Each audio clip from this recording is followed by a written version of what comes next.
1945 সালের 13ই মে দ্বিতীয় বিশ্বযুদ্ধ তখন শেষ পর্যায়ে বার্মার তাওংদাও এলাকায় একটি সামনের সারির প্রতিরক্ষা অবস্থানে দায়িত্ব পালন করছিলেন গুর্খা রাইফেলম্যান লক্ষণ গুরুং।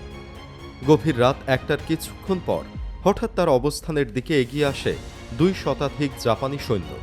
শুরু হয় ভয়াবহ আক্রমণ। কিছুক্ষণের মধ্যেই পরপর 3টি গ্রেনেড এসে পড়ে তার ট্রেঞ্চের ভেতরে। প্রথম 2টি গ্রেনেড তিনি দ্রুত তুলে শত্রুপক্ষের দিকে ছুড়ে দেন, কিন্তু তৃতীয়টি হাতে নেওয়ার মুহূর্তেই ঘটে বিস্ফোরণ।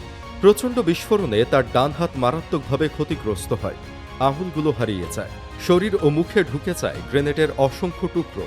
তার সঙ্গে থাকা আরও 2 সহযোদ্ধাও গুরুতর আহত হয়ে লড়াই চালানোর অবস্থায় ছিলেন না।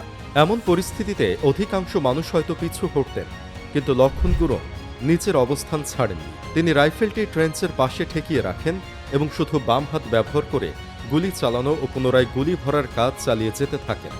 পরবর্তী প্রায় 4 ঘণ্টা তিনি একাই প্রতিরোধ গড়ে তোলেন।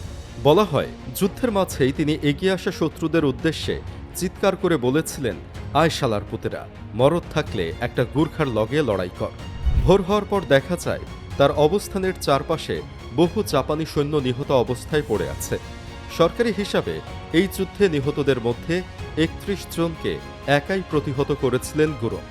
তখন তার বয়স মাত্র 27 বছর। অসাধারণ সাহসিকতার জন্য একই বছরের ডিসেম্বরে দিল্লির লাল কেল্লায় তাকে ব্রিটিশ সামরিক বাহিনীর সর্বোচ্চ সম্মাননা ভিক্টোরিয়া ক্রস প্রদান করা হয়।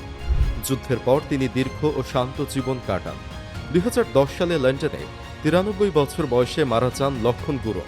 অনেকে যুদ্ধে হাত হারিয়ে শুধু ক্ষত নিয়ে ফিরে আসেন, কিন্তু লক্ষণ গুরুং ফিরে এসেছিলেন এমন এক গল্প নিয়ে যা তাকে ইতিহাসের অন্যতম সাহসী গুর্খা যোদ্ধায় পরিণত করেছে।